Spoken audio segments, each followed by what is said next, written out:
Hello, beautiful souls. Your soul assignment this month is to trust yourself. Trust in your gifts. Trust in your visions, your dreams, and trust that you can use your gifts to create your dreams. I mean, this is truly living right now. Here we are at the beginning of February, the full moon, Leo full moon in Aquarius season. And really right now, I feel like this is our starting point, our takeoff time, if you like. It's the ignition time for 2026. You know, January had a lot of big astrological shifts. We had all the personal planets. So that's the Sun, Moon, Mercury, Venus, Mars. They all transited Pluto. And I guess Pluto is that deep transformation, you know, takes us into the underworld in order to create change. So with all of the personal planets actually transiting Pluto, we had these opportunities to really work on these core aspects of our individual identity and create deep change and transformation. Whether you're aware of that or not is been bubbling under the surface. So we had all the personal planets transiting Pluto.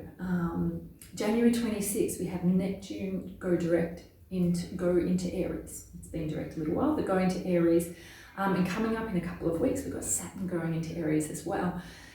Saturn and Neptune going into Aries is not just like a tiny deal, it's actually quite a big deal, because this is starting the whole cycle of the astrological wheel again. So it's coming through that 0 degree point of Aries. That's time of beginnings. It's a time of starting and implementing. Okay, and not only that, we had the Human Design New Year on January 22nd, which was when the Sun entered Gate 41, which is known as the Start Codon. And the weeks prior to that, according to Human Design, are actually not the best times to be setting intention. That's the time of reassessing and creating clarity for what you want for the year ahead. So that forward momentum began on the 22nd of January. And if you want to know any more about that, check out my latest video that I put out about that one. A lot of people have asked about it, clients and things like that. So I've just put something together that gives you a bit of a rundown on that Human Design New Year. So these are big shifts, parts of us moving forward. And not only that, we have the new moon coming up in a couple of weeks, which is the Chinese New Year. So that marks the Chinese New Year. So that's on the 17th of Feb. And of course, last year we had the wood snake. So 2025 is all about clearing and cleansing and releasing and shedding. And then this year we have the fire horse, which is really, it's pure yang. It's about movement, momentum, takeoff, galloping along, holding on tight. It represents, you know, freedom, independence, and putting things into action. And really it's about decisive action this year. So that's something to remember, is decisive action. So not only that, along with all of these things, we have a whole bunch of other planets, like a lot of planets going direct and moving into new signs throughout 2026. So it commences a new cycle. 2026 in numerology is also a number 1 or a number 10 year, whichever way you want to see it. But basically, this is all about new beginnings. It's that seed point, planting the seeds, that time for taking the action to get things started. And last year we had lots of earth and water happening throughout the cosmos. You know, it was really a lot more passive. This year we've got fire and air. And so it's a lot more active. And we know what happens when we inject a bit of air into fire. It signals a takeoff of the flames. So, you know, we can think of that. If we want to really focus on our passions this year, we can build something. We can build that fire. We've got the energy on our side to actually be putting our heart into what we want to create. So let's use that momentum. And this is where trusting yourself really comes into play, so that there's no more playing small this year. It's about actually taking some of those steps, having the courage. You know, fire can be about courage as well. Having the courage, being brave to take a stand and step into what you're wanting to create. And remember, this is the starting point. So this is like the spark spark, the ignition time. It doesn't mean that you won't reassess, and it doesn't mean that you're going to complete your dreams this year. That's not what this year's about. This year is about the momentum, the energy to start propelling you forward. And so consider where you've been playing small, or perhaps where you've been holding back, taking that step to create something that you've been wanting to do. Because I feel like this is the year that you can't avoid that anymore. This is the year that you need to trust yourself, trust what the universe is guiding you towards, trust that you have the skills, the abilities, and that, you know, that divine connection of all of those things is actually what we need in the world. And remember, next year, so we're a year away now, almost exactly, February next year, we step officially into the cross of the sleeping phoenix in human design. And this is the time, again, very fiery, and it's a rising, it's an uprising. So this is the time of following your passion and trusting that abundance will come from your passion. So, you know, last year we were breaking out of the roles and identities, those seeing where we've held ourselves back. You know, we might have had expectations from others, but actually we have taken that choice to hold ourselves back. So this year is going, no more, time for action, and trusting yourself to take that action so that you can get started, gain some momentum. And if we consider it, I like the analogy of, imagine that, I mean, have you ever participated in the Olympics? Don't worry, either have I. But it's like, if you imagine that, you know, it takes some form of preparation. So you can't just sit around eating chips, chocolate, popcorn, watching TV and get to the Olympics. If you want to get to the Olympics, well, one, you've got to have a passion.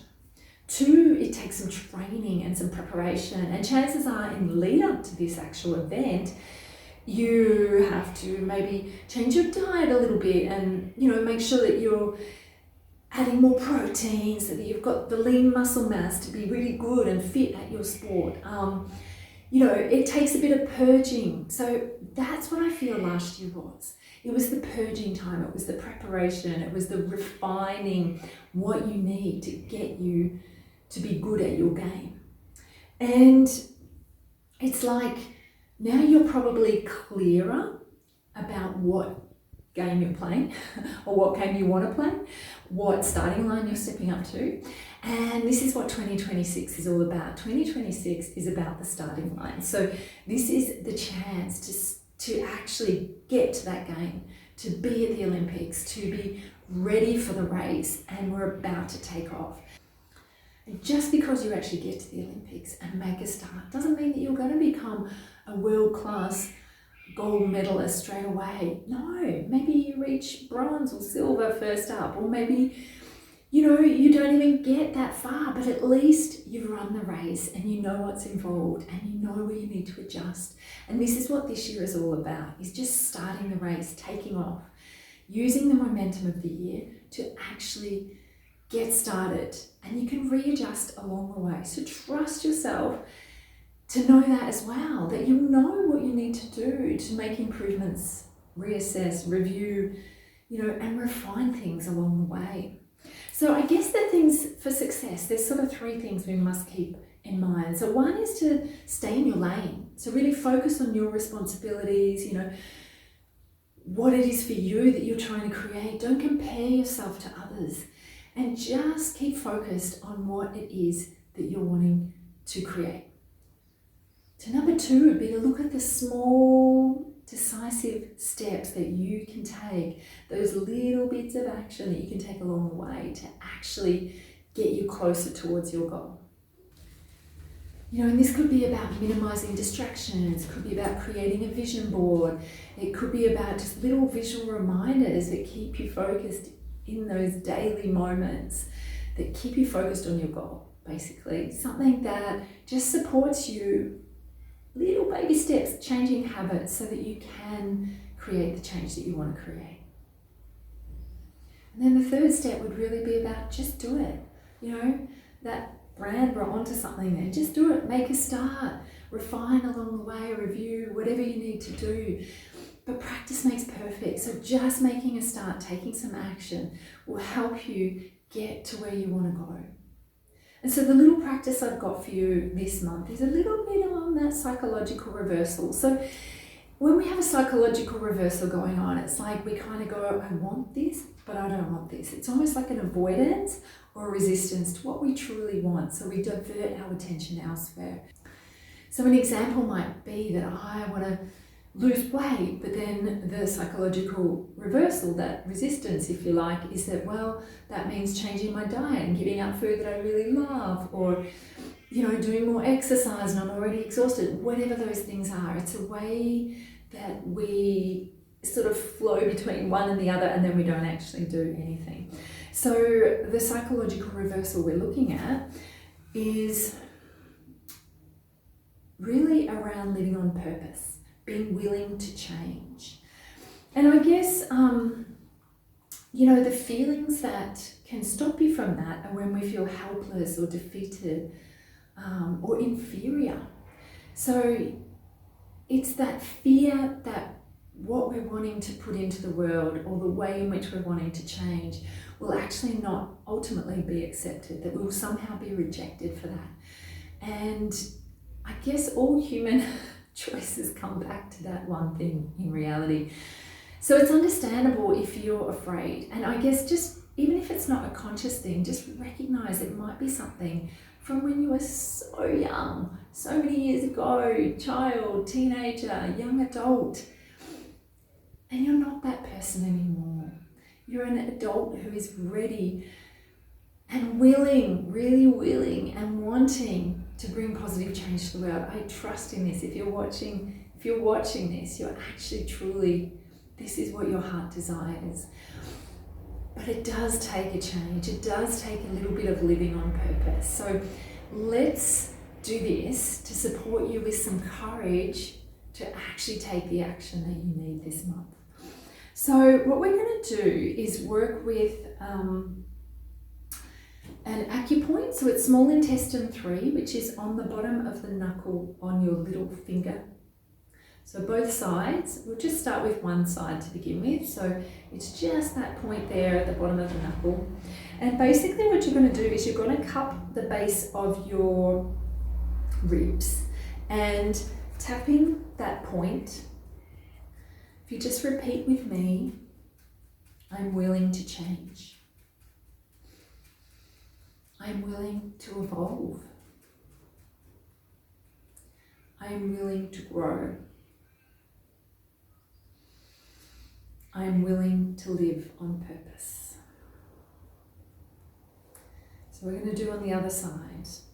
And I mean, this particular point, it brings the flexibility needed to overcome obstacles. So it supports us on that physical, mental, emotional, energetic level to actually just overcome this fear. So on the other side, we're going to tap. I'm just repeating after me. I'm willing to change. I am willing to evolve. I am willing to grow. I am willing to live on purpose.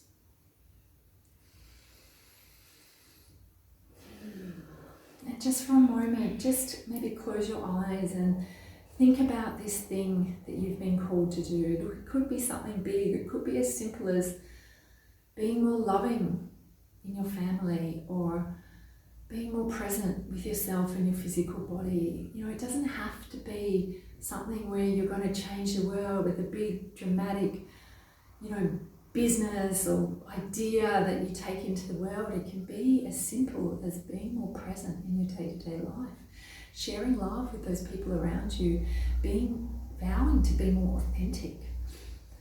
So just be willing to change, be willing to evolve, be willing to grow, and be willing to live on purpose, whatever that purpose, big or small, is. Because this is how you will align with the divine plan. And we've got to trust in that divine plan. Trust in yourself, trust in the divine plan, and trust that you, as an incredible soul, with your unique skills and gifts, that you're here for something. And it's time to put that something into action. even just a baby step this month. I really invite you to trust yourself enough to do that, because a little bit can make a huge difference. So sending you many blessings, much courage, and much strength as you grow and evolve and live on purpose this month.